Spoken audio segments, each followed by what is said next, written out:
যে বিজ্ঞান বলছে এলিয়েন আছে, কোরআনও বলছে এলিয়েন আছে। বিজ্ঞান বলছে এলিয়েনরা মানুষের মতো বা মানুষের থেকে উন্নত, কোরআনও এখানে বলছে যে মানুষের থেকেও উন্নত প্রাণী অথবা মানুষের মতো উন্নত প্রাণী যাদের প্রতি আল্লাহর আয়াত অবতীর্ণ হয়। আসসালামু আলাইকুম ওয়া রাহমাতুল্লাহি ওয়া বারাকাতুহু। আল্লাহ তাআলার দয়া, শান্তি এবং রহমত আপনাদের সবার উপরে বর্ষিত হোক। আজকে পবিত্র কোরআন থেকে খুবই ইন্টারেস্টিং একটা টপিক নিয়ে আলোচনা করব। আর পার্সোনালভাবে এই টপিকটা আমার দেখা সবথেকে অ্যামেজিং একটা টপিক, সবথেকে সুন্দর টপিক। কোরআনের প্রযুক্তি সিরিজে আমি এর আগে অনেক বৈজ্ঞানিক তথ্য নিয়ে আলোচনা করেছি যেগুলো পবিত্র কোরআনের সাথে হুবহু মিলে যায়। আজকে এই টপিকটা হচ্ছে আমার দেখা সবথেকে সেরা টপিক, সেটা হচ্ছে এলিয়েন সম্পর্কে।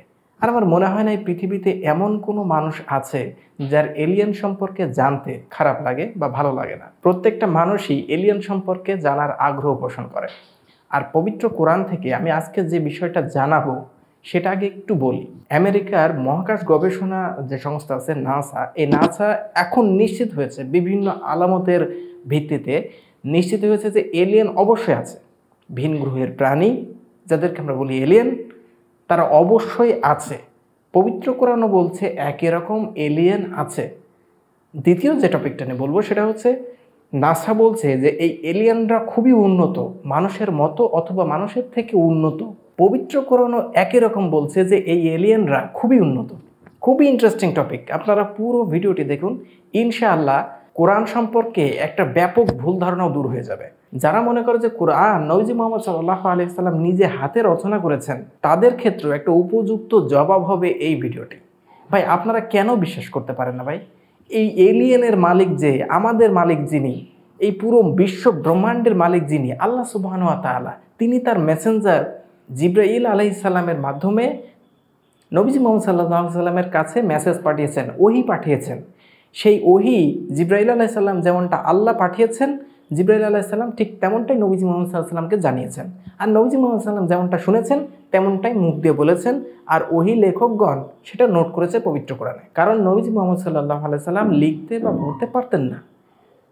তো সেই মানুষটার ক্ষেত্রে এলিয়েন সম্পর্কে তথ্য, জীববিজ্ঞান সম্পর্কে তথ্য, ফিজিক্স সম্পর্কে তথ্য, অ্যাস্ট্রোনমি সম্পর্কে তথ্য, এত পরিমাণ তথ্য কীভাবে জানা সম্ভব ভাই? এই সিম্পল একটা জিনিস আপনাদের মাথায় ঢোকে না। যাক বাদ দেন, মূল আলোচনা শুরু করি। প্রথমেই বলি যে এলিয়েন সম্পর্কে নাসা কি আলামত পেয়েছে, যে আলামতের ভিত্তিতে নাসা নিশ্চিত হয়েছে যে এলিয়েন অবশ্যই আছে। তারপর আমরা পবিত্র কোরআনে দেখছি যে এ ব্যাপারে কি তথ্য রয়েছে। এলিয়েনের ব্যাপারটা অনেকটা বিজ্ঞান মহলের কাছে এমন যে একটা গর্ভবতী মহিলার পেটে বাচ্চা রয়েছে, আর বাচ্চা যে রয়েছে পেটে সেটা বিভিন্ন আলামতের প্রেক্ষিতে নিশ্চিত। যেমন বাচ্চার নড়াচড়া, পেট উঁচু হওয়া, বিভিন্ন ধরনের আলামত থেকে আমরা নিশ্চিত যে বাচ্চা আছে।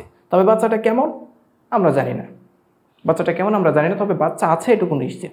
ঠিক একই রকম বিভিন্ন আলামতের প্রেক্ষিতে বিজ্ঞান মহল নিশ্চিত যে এলিয়েন আছে, তবে কেমন সেটা আমরা এখনো জানি না। বাচ্চা ডেলিভারি হওয়ার পরে যেমন আমরা জানতে পারবো যে বাচ্চাটা দেখতে কেমন, এলিয়েন আবিষ্কার হওয়ার পরে আমরা জানতে পারবো এলিয়েন কেমন, তবে এলিয়েন আছে এটুকু নিশ্চিত। যেমন নাসা অনেকগুলো সিগন্যাল পেয়েছে, অনেক সিগন্যাল। যেমন পেয়েছে HD 146295 সিগন্যাল, এটা 55 লাইট ইয়ার্স দূর থেকে এসেছে। 55 লাইট ইয়ার্স। যদি আপনি আলোর বেগে ছোটেন প্রায় 300 কিলোমিটার পার সেকেন্ড, এক সেকেন্ডে 300 কিলোমিটার, এই বেগে যদি যান তাহলে আপনার 55 বছর সময় লেগে যাবে সেই জায়গায় পৌঁছাতে যেখান থেকে এই সিগন্যালটা এসেছে। HD 146295 এই সিগন্যালটা। যেমন এরপরে আরও সিগন্যাল রয়েছে FRB 150215, যেটা 2015 সালে একবার পাওয়া গেছে, 2019 সালে আরও একবার পাওয়া গেছে। এই সিগন্যালটা অত্যন্ত কড়া এবং শক্তিশালী সিগন্যাল এই দুইটা। এরপরে নাসা এখন পর্যন্ত যে সিগন্যালগুলো রেকর্ড করেছে, যেটা এসেছে মহাবিশ্বের অন্য বিভিন্ন প্রান্ত থেকে, এই সিগন্যালগুলোর মধ্যে সবথেকে শক্তিশালী যে সিগন্যাল সেটা হচ্ছে ওয়াও সিগন্যাল। বিজ্ঞানীরা হতবাক হয়ে গেছেন। 70 সেকেন্ড ধরে রেকর্ড করা এই সিগন্যালটা এত প্রকাণ্ড, এত শক্তিশালী সিগন্যাল, যেটা এসেছিল 1977 সালে। আর এই সিগন্যালের প্রকটতা এত শক্তিশালী যে বিজ্ঞানীরা অবাক হয়ে এর নামই দিয়ে দিয়েছে ওয়াও সিগন্যাল। আপনারা যদি উইকিপিডিয়ায় যান না, যেমনটা আপনারা স্ক্রিনে দেখতেও পাচ্ছেন, উইকিপিডিয়ায় এই ওয়াও সিগন্যাল সম্পর্কে বিস্তারিত লেখা আছে, আপনারা চাইলে পড়ে আসতে পারেন। এই ওয়াও সিগন্যালটা এত ব্যাপক শক্তিশালী সিগন্যাল যে মানুষের এখন যে টেকনোলজি রয়েছে, এই টেকনোলজি ব্যবহার করেও ওয়াও সিগন্যালের মতো এত বৃহৎ সিগন্যাল এটা কখনোই তৈরি করা সম্ভব না মানুষের পক্ষে।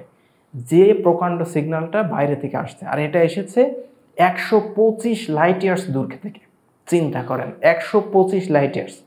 যদি আপনি আলোর বেগে ছোটেন প্রায় প্রতি সেকেন্ডে যদি 3 লক্ষ কিলোমিটার যান, এই বেগে গেলেও আপনার 125 বছর লেগে যাবে সেই জায়গায় পৌঁছাতে, যেটা কখনোই সম্ভব না।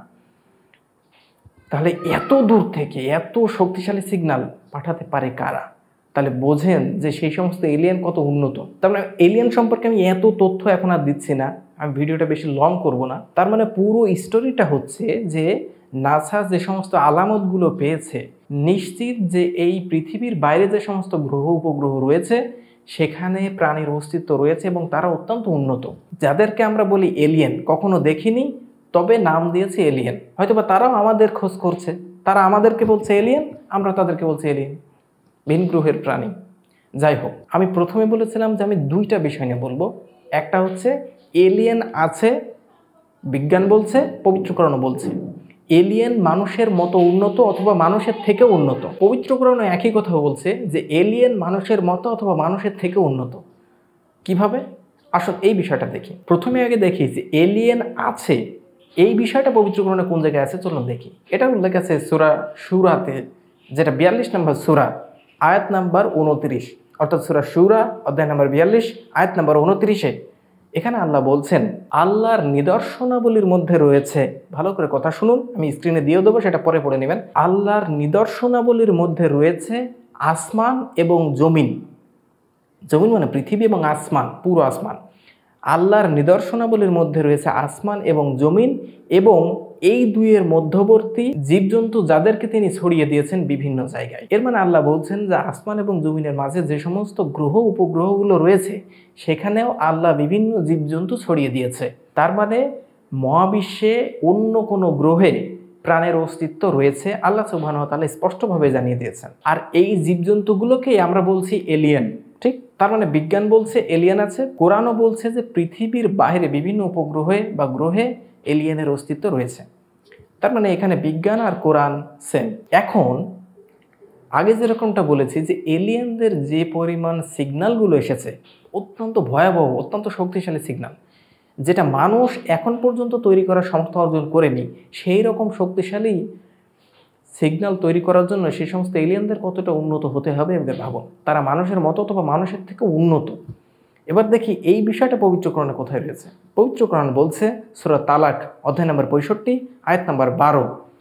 এখানে আল্লাহ বলছেন, মনোযোগ দিয়ে শুনুন, আমি স্ক্রিনে দিয়ে দেব, পরে পড়ে নেবেন। আল্লাহ সৃষ্টি করেছেন 7টি আসমান এবং 7টি জমিন, অর্থাৎ পৃথিবীর মতো হয়তো আরও 6টি পৃথিবী আল্লাহ তৈরি করেছেন। এই আয়াতের পরবর্তী অংশ বলছে সব থেকে ইম্পর্টেন্ট পার্ট হচ্ছে এইটা, যে সেখানেও আল্লাহর নির্দেশনা অবতীর্ণ হয়, অর্থাৎ পৃথিবীর মতো যে আরও পৃথিবী রয়েছে সৌরজগতে সেই বিষয়টা স্পষ্ট, এবং সেই সমস্ত পৃথিবীতেও আল্লাহর আয়াত অবতীর্ণ হয় বা আল্লাহর নির্দেশনা অবতীর্ণ হয়।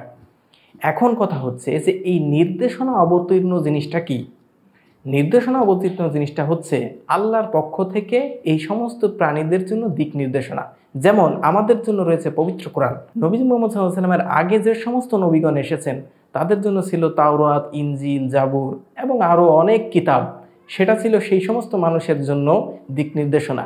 ঠিক এইরকম যেরকম দিক নির্দেশনা আল্লাহ আমাদের জন্য পাঠিয়েছেন, সেই সমস্ত পৃথিবীর যে সমস্ত প্রাণীরা রয়েছে, যেটা আমরা সূরা শুরার 29 নম্বর আয়াতে দেখলাম, সেই সমস্ত প্রাণীদের প্রতি আল্লাহর নির্দেশনা অবতীর্ণ হয় ঠিক এরকম পবিত্র কোরআনের মতো। এখন কথা হচ্ছে যে এই নির্দেশনা অবতীর্ণ হয় কাদের প্রতি?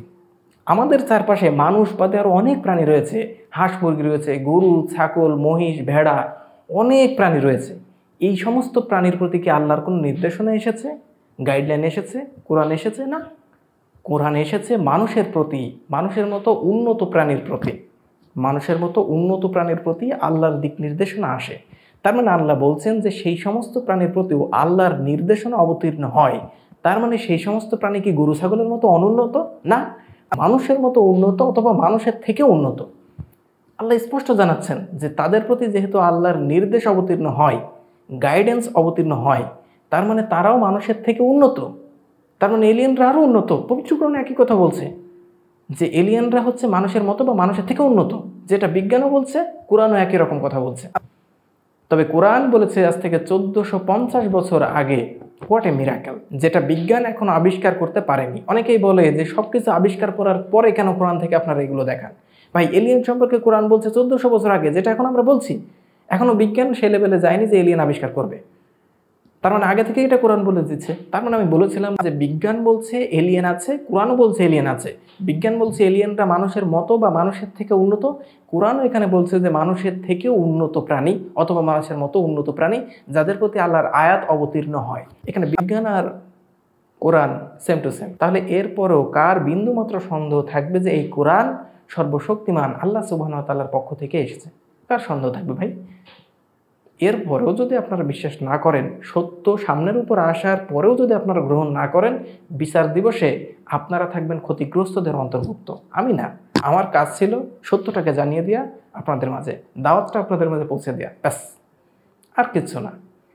এরপরে গ্রহণ করবেন কি না করবেন সেটা আপনাদের ব্যাপার। যাই হোক, পবিত্র কোরআনের সত্যতা সবার সামনে স্পষ্টভাবে তুলে ধরার চেষ্টা করছি কোরআনে প্রযুক্তি সিরিজের মাধ্যমে। এই ভিডিওটা আপনার প্রচুর পরিমাণে শেয়ার করেন, সবার কান পর্যন্ত পৌঁছে দেন। কোনো প্রশ্ন থাকলে করতে পারেন আমার ফেসবুক পেজে বিউটিফুল ইসলাম ফেসবুক ফ্যামিলি, আর সাবস্ক্রাইব করে আমার সঙ্গেই থাকুন। আসসালামু আলাইকুম ওয়া রাহমাতুল্লাহি ওয়া বারাকাতুহু।